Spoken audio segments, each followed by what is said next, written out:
മാനന്തവാടിയിൽ നിന്ന് ഗണപതി വട്ടത്തെ ഈ സമ്മേളന വേദിയിലേക്ക് എത്തുമ്പോൾ പച്ചിലക്കാട് എന്ന സ്ഥലത്ത് ശ്രീ മാരിയമ്മൻ ക്ഷേത്രം ഉണ്ട്.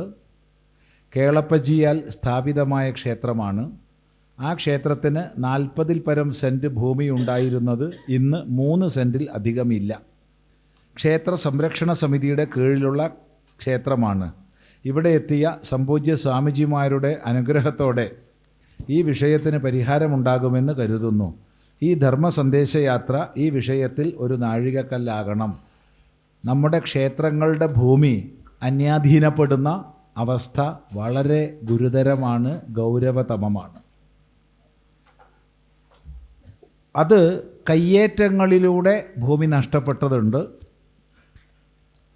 അങ്ങനെയാണെങ്കിൽ കയ്യൂക്ക് കൊണ്ട് അത് തിരിച്ചു പിടിക്കണം. വേറെ വഴിയൊന്നുമില്ല. ഒരുത്തൻ കയ്യേറിയ കയ്യൂക്ക് കൊണ്ട് തിരിച്ചു പിടിക്കണം. പോടാന്ന് പറയാനുള്ള കഴിവുണ്ടാവണം. അല്ലാണ്ട് അവിടെ തല കുനിക്കരുത്. സന്യാസിമാരുടെ അനുഗ്രഹം കൊണ്ട് നേടിയെടുക്കാൻ പറ്റൂല. മറിച്ച് നമ്മുടെ കരുത്തുകൊണ്ട് നേടിയെടുക്കണം.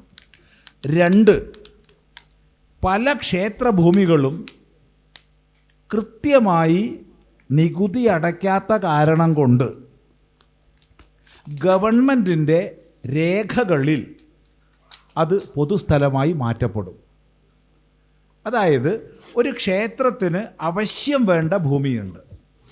ആ അവശ്യം വേണ്ട ഭൂമി മൈനർ പ്രോപ്പർട്ടി എന്ന് മാത്രമല്ല, പലപ്പോഴും കരമൊഴിവായിട്ട് നികുതി അടയ്ക്കേണ്ടാത്ത സ്ഥലമായിരിക്കും.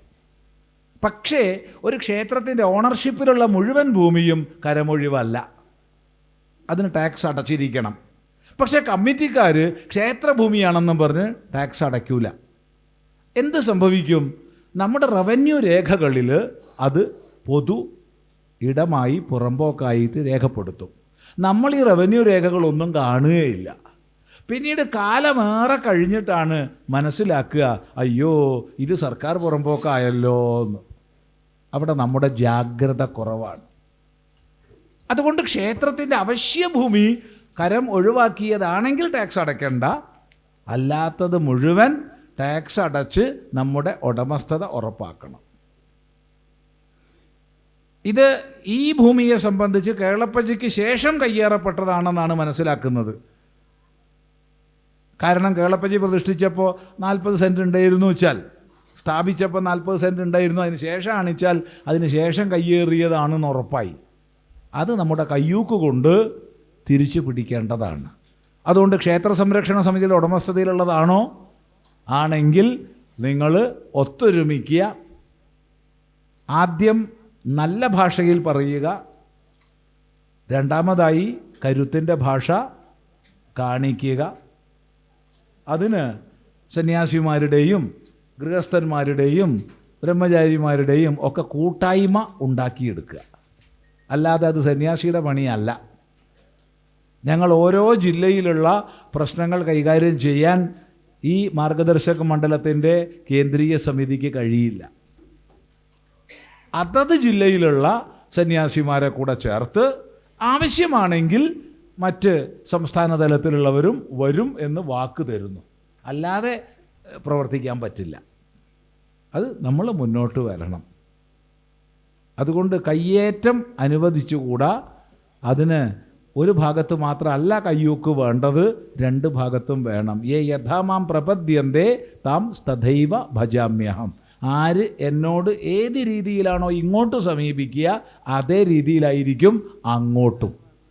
എടാന്ന് പറഞ്ഞാൽ പോടാന്ന് പറയാനുള്ള തൻ്റെ ഇടം വേണം. അവിടെ തലയും താഴ്ത്തി നിൽക്കരുത്. നമ്മൾ തെറ്റായിട്ട് കുറേ പഠിച്ച് വെച്ചിട്ടുണ്ട്, ഇല്ലേ? വലത്തെ കരണത്തടി കിട്ടിയാൽ എന്താ ചെയ്യേണ്ടത്? ഇടം കാണിച്ചു കൊടുക്കണം. ഇടത്തും കിട്ടും. അപ്പോഴോ വലവും കാണിച്ചു കൊടുക്കുക. ഇങ്ങനെ കണ്ടവനോട് തല്ലുകൊണ്ട് നശിക്കേണ്ടവരാണോ നമ്മൾ?